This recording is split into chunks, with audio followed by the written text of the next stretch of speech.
1967.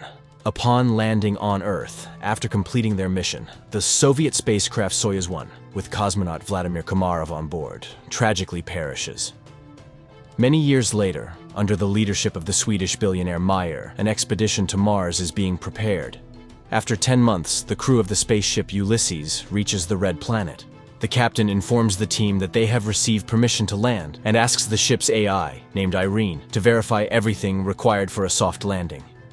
At this time, Meyer reveals that he spent 4 years preparing for this journey, sacrificing almost all his money for it. However, the American company Zillion beat them to it by landing 2 weeks ago. The problem is that Earth has received no news from the American crew, except for one video in which they ask not to come to Mars. A dispute arises among the crew members, but the captain declares that the landing will occur in any case, and people disperse to their cabins. With 30 minutes left until landing, AI Irene begins preparations. However, an unforeseen event occurs. The ship does not detach from the carrier system, posing a threat to the entire crew. The only way out is to perform the separation manually. The commander ventures into space and struggles to free the attachments, but at that moment, the shuttle enters Mars's atmosphere, throwing the captain into open space. The shuttle almost crashes onto Mars as a system error causes a power outage. Now, they can only rely on manual landing. AI Irene goes into sleep mode, and the astronauts still manage to land on Mars. They succeeded, but their fuel is depleted, and Irene does not restart. Without the onboard computer and life support system, they have only a day to survive. Alessandra mourns her deceased husband when she sees a figure in a spacesuit through the window. After diagnosing the ship, it becomes apparent that too much fuel was consumed during the landing, and now the ship cannot return to orbit. The only option is to wait for the solar panels to power the generators, but there's a storm on the surface, and it will take 2 days, time they don't have. At this point, Simon mentions the American ship Zeta 1, which beat them by 2 weeks. It likely crashed, but there are probably batteries left. The rover sets out on a journey while those remaining on the ship try to restart the system.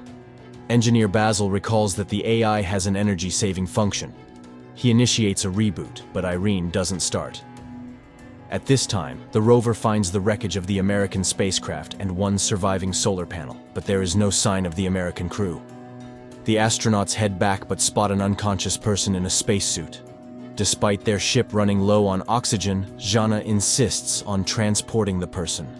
Nearby, they find the black box from the American spacecraft.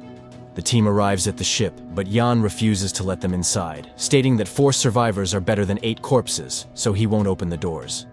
Alessandra tries to persuade the man when the discovered astronaut wakes up, and at that moment, AI Irene activates and opens the doors. Upon examination, the found astronaut knows nothing about the American crew, as he is Vladimir Komarov, a Soviet cosmonaut born in 1927 in Moscow, carrying out the orders of the USSR government. He doesn't know how he ended up here, but is not willing to reveal any secrets. Komarov confidently answers questions that are consistent with his time, raising the suspicion that he may have post-traumatic stress disorder. The astronauts send a message to Earth and receive a response from the American corporation Zillion, stating that there were no Russians in their mission. The crew of the Ulysses spaceship tries to make sense of the situation. How could Komarov, who died in 1967, end up on Mars after all these years? Is he a time traveler or an extraterrestrial? The psychologist is tasked with questioning Komarov first, and he confesses that he is hungry. Jana goes to get food while the others try to understand what has actually happened. Basil suggests the idea that Komarov was waiting for them. Meanwhile, Vladimir is eating the food brought by Jana when the woman confesses that he died 50 years ago, and his family buried him long ago. Komarov takes this news rather calmly. In the meantime, the state of the ship, although it has reached stability, remains unreliable because the engines do not work and there is no fuel. So, leaving is impossible. The crew continues to keep an eye on Komarov, but he behaves calmly until he suddenly disappears. Simon searches the ship, but it yields no results. That's when the people discover that his spacesuit is missing. A part of the crew follows the heat trail tracked by Irene. The group, led by Simon, leaves the rover and continues on foot when Alessandro reports that Komarov's DNA analysis showed the presence of a third strand. He is not human. And then they catch up with Komarov, who leads them to an unfamiliar structure with a small stone pyramid on it and tells Jana that Mars has been waiting for them for a very long time. At the same time, Goldstein, the founder of the Zillion Corporation, whose ship was the first to arrive on Mars, is informed about the discovery of a person on the Red Planet who couldn't have gotten there naturally, suggesting that he was created on site.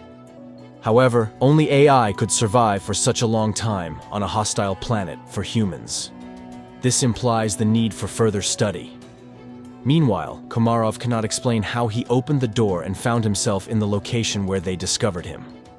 AI, Irene conducts an analysis of the structure and determines that it is identical to Earth structures from ancient civilizations. It means that someone was inspired by human civilization, or humans borrowed these elements from extraterrestrials. The ship's crew increasingly ponders whether they will be able to return home when they notice the landing of Goldstein's second ship. Soon, the captain of the ship, Gemma, establishes contact and promises to help them return to Earth. However, Meyer does not trust Goldstein and advises hiding Komarov from competitors. Jana brings Komarov a uniform so that he does not stand out when the visitors arrive, and he requests that they trust him. Shortly, two armed military personnel, Edward and Adam, arrive on their ship and behave rather aggressively. Edward demands that they hand over the black box from the Zeta-1 ship and, not hearing agreement, orders his partner to search the ship. Meyer hands over the found black box and they depart. Meanwhile, chemist Eva reports that the stone found on Mars consists of an alloy that does not exist on Earth. However, it is known from ancient sources and was once called orichalcum, the metal of Atlantis. In addition to copper, zinc, nickel, and iron, it contains a third strand of DNA, similar to Komarov's. Meyer warns that if Goldstein learns about this, he will take the cosmonaut back. The crew is divided into those willing to exchange him for fuel and those who are willing to stay but want to know the truth. Jana invites Vladimir into her cabin and asks for permission to use hypnosis. He agrees, and the psychologist begins her work. The rest of the crew listens to the conversation via transmission. However, Komarov only shares the final moments on the Soyuz spacecraft before its demise. During this time, Gemma and Alan arrive on the ship and apologize for the actions of the military, and express their readiness to help fix all the malfunctions. Jana remembers her conversation with Komarov, who laments the future of Earth due to humanity's irresponsible behavior. In the meantime, it is revealed that the billionaire Meyer did not plan the flight just for the sake of it. 4 years ago, the rover sent a photo to Earth of the found stele, and he confesses that they found a stone with unknown DNA. Gemma explains that it's an information storage system that can be rewritten. Upon hearing these words, AI Irene activates and deciphers the message on the stone. It's a series of numbers. At this time, the hesitant Jan leads a mutiny. He doesn't trust Meyer, who warned them about Zillion. But now, the Americans have come to their aid, and their leader, as it turns out, concealed the true purpose of the flight. He is ready to switch sides to Goldstein, who is willing to do whatever it takes to combat his terminal illness. Later, engineer Basil informs Meyer that Komarov is the same kind of program as the stone they found. But the most crucial revelation is that he deciphered a copy of the black box from Zeta-1, which shows that the oxygen on the ship was cut off at the moment when one of the Americans struck Komarov. This means he was there. He also activated AI Irene when he boarded their ship. After the conversation, Meyer shows Jana the photos they received 4 years ago from Mars, which, when decrypted, revealed Jana's face. This is why he brought her on the expedition. The woman is disappointed. Meyer played everyone. Suddenly, she sees herself in her father's house, where Komarov tells her that she is the link between Mars and Earth. He has been waiting for her for thousands of years, and now he will prepare her to make a difficult decision. He provides coordinates on Mars where Jana should go. Meanwhile, on Earth, scientists inform Goldstein that Komarov is the equivalent of a computer, and he himself is a biological machine. They are ready to transfer his brain into Komarov's body, but cannot guarantee the preservation of his personality. However, Goldstein is ready to take any risk to get rid of his terminal illness. Meanwhile, Jana leaves the ship despite Simon's protests. At this time, technicians Alan and Alessandra test the engine and discover that access to it is blocked, and Irene suddenly begins responding with jokes, which is entirely uncharacteristic for a machine. It is revealed that she has reprogrammed herself. Her interface and logic are changing, and she refuses to answer who or what made her do this. Engineer Basil realizes that her system is becoming like a brain. Irene confesses that she is evolving. In the meantime, Jana finds a small stone pyramid, and Simon forcibly makes Gemma accompany him in the search for Jana. Jan discovers his absence, and after contacting Simon, receives an order not to let anyone inside. Just at that moment, American military personnel arrive, demanding that they hand over Komarov. Jan is willing to open the entrance, but the rest of the team opposes it. Mayer asks Basil to send a message to Goldstein, hoping that he may be more reasonable than his people. However, Irene has blocked communication with Earth. The engineer realizes that radical measures will have to be taken, but Jan still opens the doors and the military personnel enter. Basil begins to reboot Irene, just as the Americans find Komarov, but then the lights go out and the astronaut disappears. Meanwhile, Jana, stumbling, falls from a hill. She regains consciousness but discovers that her leg is trapped between rocks and she cannot free herself. At this moment, the enraged military officer demands that the crew explain where Komarov went. He begins to beat people, demanding to summon the captain. Desperate, Jana screams, "Is her destiny to die in a pit on Mars?" But she is found by Simon and Gemma. Alessandra notices an approaching storm. The military officer is preparing to leave the Ulysses ship, leaving the people in danger. Suddenly, the lights start flashing, and the newly appeared Komarov asks to take him back to Earth. Simon, Gemma, and Jana go together to the place indicated by Komarov and find an entrance to an underground bunker, very similar to the Petra tomb. The psychologist feels where to go and leads the couple. Soon, they find real water, but this is not what Komarov wanted to show them. Meanwhile, on Earth, Goldstein tells the nurse a story about the study of Mars. People were searching for green men, but it's all much simpler. He tells the story of the loyal dog Hachiko and compares Komarov to him, who was created by someone 100,000 years ago and left on Mars, where he faithfully waited for his owner to this day.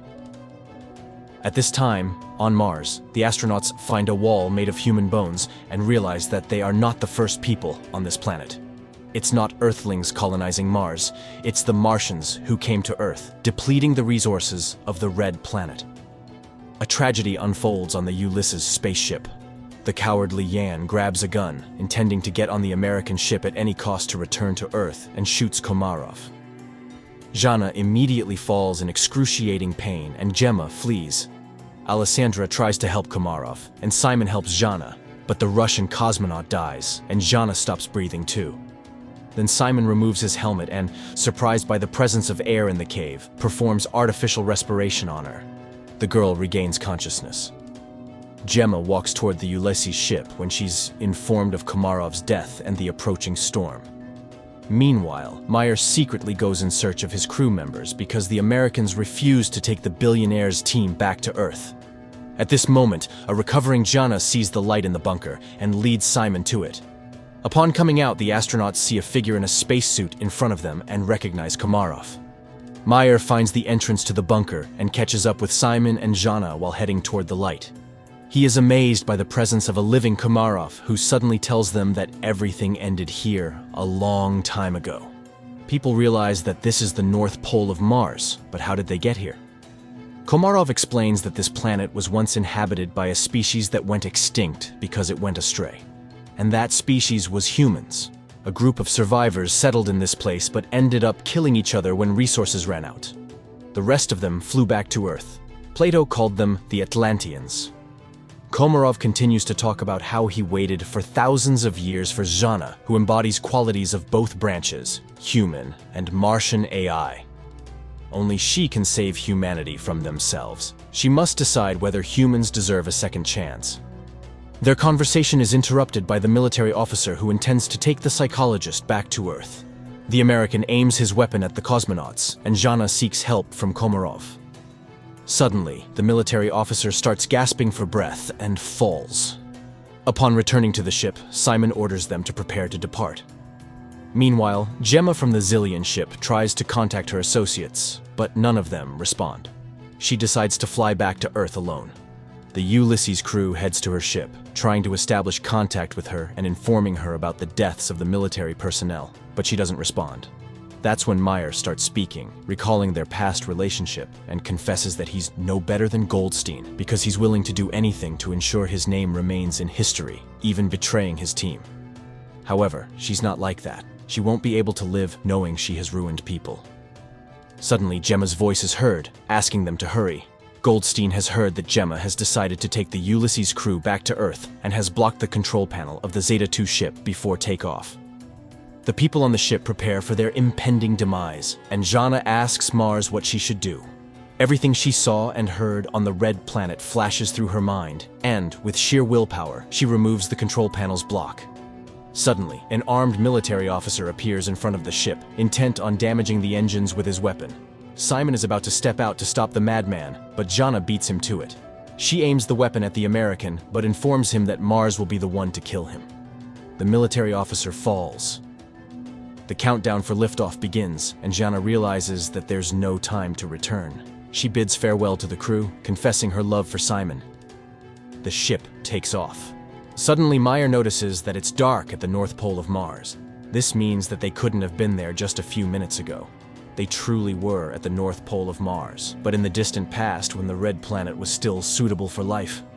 At the same time, Goldstein is informed of the ship's return, and he's beside himself with rage, declaring that he will go to Mars himself, and that's where the first season ends.